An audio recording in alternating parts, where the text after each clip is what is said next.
the workshop today with the Volvo, because like I kind of mentioned slightly in a previous video, I think the head gasket's slightly gone. Confused us a little when we got here, well when I got here, because I'd driven it like half an hour and the coolant pipes weren't pressurized at all. So it's like, okay, that's fucking weird. So we got the actual head gasket leak tester thing from the guys next door and tested the coolant, and the answer is yeah, it's blown. The answer is green. Yeah. The answer is green. Yeah, it goes green. Should be like that. If it's got, you know, issues. And yes, that's definitely green. Green. Green as a motherfucker. Green as fuck. So yeah, it's gone. But it didn't, all the way here, driving at half an hour, it didn't pressurize the coolant pipes, and it was like, Thomas was like, hang on, you sure it's even broke? But yeah. No pressure whatsoever. Yeah, no pressure until you let it get hot enough. That's the thing, once we sat it here and it got up to temp, then there was pressure. So yeah. And it turned green very quickly, so... Head gasket then.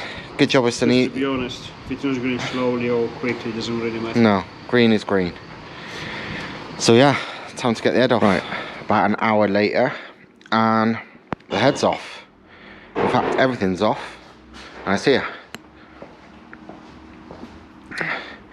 That's the complete head, manifolds, turbo. Everything can come off at once on these, which is super handy. Makes life a lot easier. Hopefully for the MX-5 that'll be the case as well. It looks like it almost certainly will be, which is good. If anything, it'd be even simpler on the MX-5. But yeah, all off. All off. And the verdict is, well, the bottom end looks fine as ever. High miles, quite a decent lip there. But yeah, all good. What has failed, kind of unsurprisingly, and it's exactly like what happened to me last time, the head gasket has slightly gone. And just like last time where there was no overheating, it drove fine, you know, it just pressurized the pipes on boost. It was doing the same again this time. And in fact, if I remember right, this is what happened the first time round as well. You probably can't see on the video, but on both ends, so 1 and 4, it slightly ovaled the firings on the gasket there. It might have a little bit on that one too, to be fair, but I can't be sure.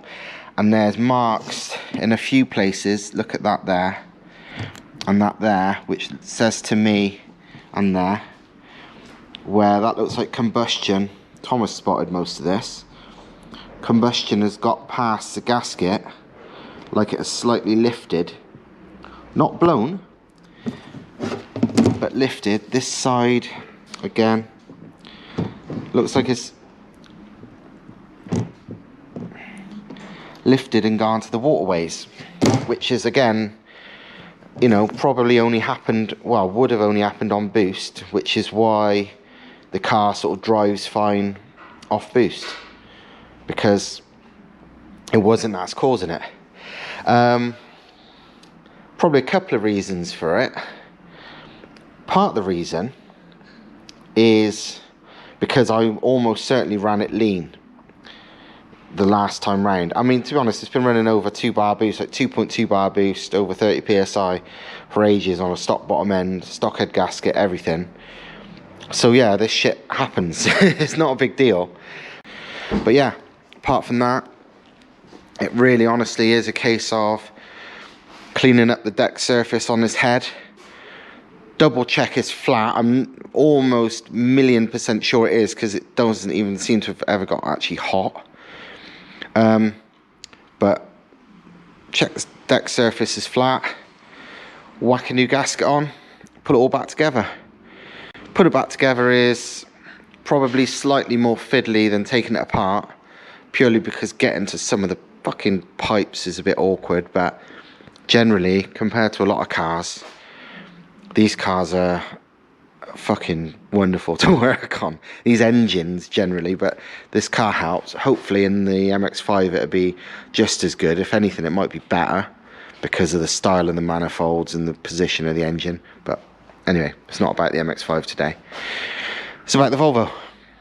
So yeah, good times. On a related note, obviously in the last MX-5 video you saw me knacker up the head, and as you've seen from the footage as well, it's not repairable, but I got this one of my many spare heads engines, and again this is a very lightly used head by the looks of it.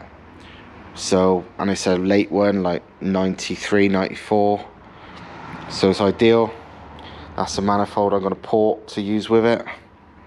Again, it's just a 530 head. I'm not going to go mad, like, you know, doing the 531 stuff. It's just pointless. I don't know why I did it in the first place. I feel stupid now. So, yeah, overall, let's clean shit up and put it back together. Here's another thing worth looking at if you've not seen it before, but this is what I did to the combustion chambers. I basically softened them, as they often call it in American sort of V8 turbo world, where I turned the big flat squish pads into basically curved surfaces, because squish and boost don't really tend to work too great together, in my opinion. And also this drops the compression a bit, which allows for more boost, but it seems to have worked great. I mean, this was quite a quick job on this because, well, it's only a just crappy 940, so I could have gone more. I didn't even take it to the very edge of the gasket, look, but I removed the majority of it because that was like a flat line there, and I didn't even, well, they're within half a cc of each other because I measured it when I did it, so they are pretty close, but they're in no way exactly the same. Near as damn it, and it certainly works. I mean, running 30 psi boost on pump fuel, wow, more than 30 psi boost on pump fuel on a stock bottom end B200 FT, and it loves life. So apart from the odd head gasket, but that's my fault as far as I can tell. So yeah, I'm going to be doing the same to the head that will be going on the MX-5, but for that engine there. But just, I'll be taking it fully to the edge and just being a bit more careful, shall I say, a bit more time.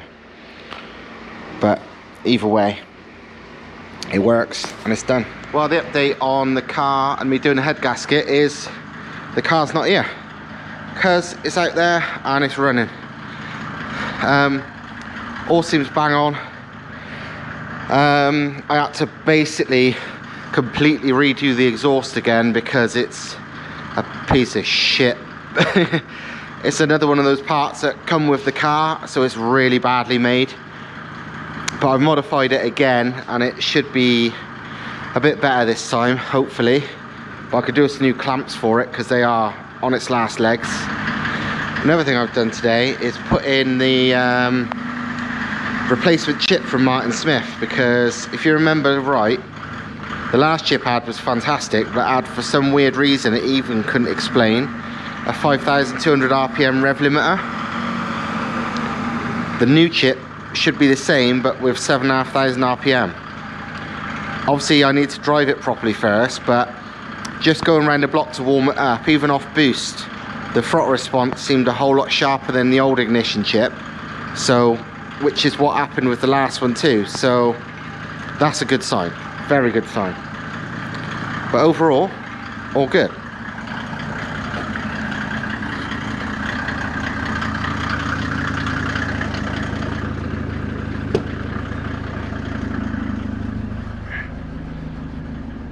All idling lovely.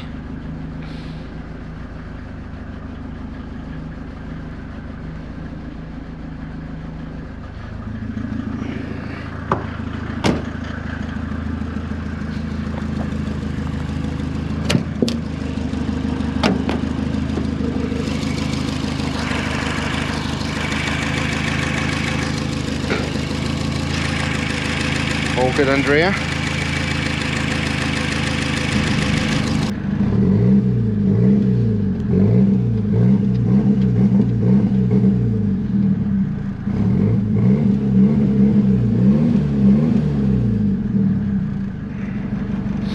All seems great. Thomas has been busy today as well, because remember that K24 was in the MR2. It's now on the floor. He told me it would take 15 minutes to remove, and he was wrong. It's 10. But he took it out because we was talking about, oh, you know, what if, I wonder if and stuff, and I was like, well, if it really only takes 15 minutes to remove, why don't you try the what if, I wonder if thing? So yeah, literally 10 minutes and it's out, and in its place is something that I honestly think I prefer. That's a 1.9 TDI, and I know it's not as good an engine as that, but we're talking £7,500 worth of parts and work and so on to get a worthwhile K24 Turbo done in this, or about 50p.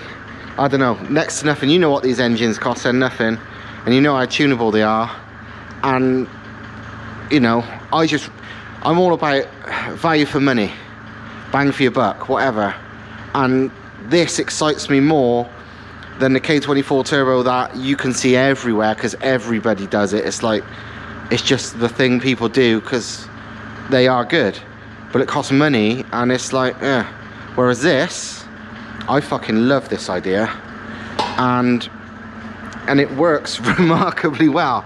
It's literally only mocked up so far, but the mounts are all in the right place, everything fits, it's brilliant. Have you got anything to say about this? This wasn't planned at the start of the day, by the way. This wasn't even planned until this afternoon. Oh, no. Early evening, in fact. You can get demobilized remark issue for 60 quid. Engine loom, another like back of my hand. Yeah. So it's like, this requires no money to do. it's probably gonna be, well, again, it's that value for money thing. You know, imagine how much you can pick up. Well, I know you paid next to nothing for this anyway, but how much you can pick up just one of these MR2 shells for, and then the parts. It's probably one of the quickest and best mid-engine cars for the money you could ever fucking build. Well, it is. There's nothing better you can build for the money. If you're talking purely performance per pound, 1,000 kilo mid-engine rear-wheel drive car, and also you weighed this, didn't you? Oh yeah. Yeah. So 185 kilograms for the 1ZZ. Are they 1ZZ or 2ZZ? 1ZZ. 1ZZ. 2ZZ is the more powerful one, isn't it? Yeah. 185 kilograms. This one 192 kilograms. So. Yeah. And what was the K24? K24 was exactly 200 kilograms. Yeah. So this is not heavier. I know everyone thinks diesels are heavy, but they're not. There's no reason for them to, it's just like I've said to you before about, you know, when people say Volvo red blocks are heavy, a 2-litre 4-cylinder, you know, is a 2-litre 4-cylinder. There's no super magic. So an iron block one is going to weigh roughly what it weighs, especially single cam. You know, an alley block one, yeah, a save a bit being alley block, but you've got a bit of extra weight with other bits and pieces. And 5-10 kilos is all you're ever going to find. You're never going to magically find a normal size 4-cylinder that weighs way more than the others. 10 kilos, 20 kilos, whatever. It's just one of them. So yeah, they aren't heavy engines. People just, the internet tries to say they are, same as Volvo red block engines. It's good. So it's a very compact engine as well. It actually fits. You actually have more space around the engine than K24. yeah. Oh yeah. Alternator fits actually with more space. That was fitting good. Don't think me wrong. It did fit well. Yeah, surprisingly well. But it was like you couldn't put a finger between the alternator and the booker. So you have solid engine mounts. But don't get me wrong. It fits. It fits all right. This fits even better. Yeah. Surprisingly. Which, yeah. Well, this is another reason I love this, because fucking it's gonna be a dream to work on. And I mean, yeah, like a non-crossflow head is technically a bad thing, as in, you know, from, you know, it's not advanced. The same as saying like a pushrod V8 is old-fashioned, but it doesn't mean they're rubbish. It just means it's not as high-tech. But it don't have to mean it's easy to fucking work on, because it's all here. There's nothing at the back. And it takes so much abuse. Yeah. Even if you break one, it's like 100 quid engine. Yeah. 100 quid engine. It's easy to make way over 200 brake and way over 300 pound-foot of torque in a 1,000 kilo car. You feel like with 40 quid of fuel of diesel, it lasts you for 2 years. Yeah. That's the thing. In a 1,000 kilo car, these things do 55 to the gallon in a 1,200, 1,300 kilo car. Imagine something way lighter. It's got to be like a, you know, you have to put a Blue Motion sticker on the back, like the economy ones, isn't it? MR2 Blue Motion. I don't know, this, to be honest, it seems like the worst engine of the three. Yeah, because I had that one or this one, this is way more capable. But for some reason, this just feels right. Yeah, I know. I had this one, it was like exciting because everything fits nicely and it's easy and all the stuff. It just didn't feel right. It's the same as the red blocks are for me. Technically it's the least advanced engine. Yeah. Don't make it the worst one. It makes it, in my opinion, the best choice for this. Honestly, I think this with even like 200 brake will be fucking ridiculous, because it weighs nothing. I don't know, I just feel right about it. Yeah. That one was happy, excited, but there was something, it's like, I'm still not sure. I told you. Yeah. No, it's, yeah, but, I mean, it's even me, it's not my money, it's not anything, but to me, this is the one, this excites me a lot more than that. Maybe it's because I see K24 Turbo everywhere, but something about it, this is more me, this is more the kind of stupid shit I would do, because I like bang for your buck, and an engine that is no money. You see, what surprised me a lot, it was some time ago I posted actually a video, I was very undecided, as I am. So what engine should I put in? And I thought, as soon as I mentioned 1.9 TDI in something like this, people is gonna say, no, you're crazy and all that stuff. Surprisingly, 90% of people say 1.9. Yeah. Nearly all of them. Yeah. What? I'm not listening to people anyway. No. And then feel this one. Yeah. No, I honestly. And the thing is, there's already that Elise sent there with a 1.9 TDI. That's fast as fuck. Yeah. Messaged me on YouTube. He's like, put one on, you will not regret it. It's absolutely amazing. And his one is actually one of the first PDs, I think.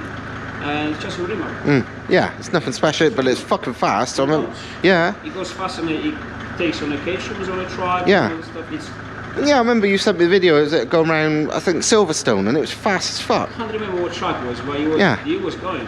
He was overtaking everything. It's like... lightweight. Lightweight, not much power. Yeah. And this is going to have probably twice as much power once it's finished. I really... I like I've said already, way before you even did this, I want a 1.9 TDI MR2 myself, because I just think it's a fucking great idea. That's the beauty. It's not heavy engine because you don't gain anything. Because again, let's be honest about it. This is nearly the same weight of the engine itself than the original one, but we removed all this massive exhaust, and that was 25 kilograms. At least, wasn't it? It was 25, 30 kilos. On the previous year, I think it was like 22 or 25 kilograms. So actually, we're getting lighter already. So yeah. No. This is good. I think this was a good decision. Yeah, definitely.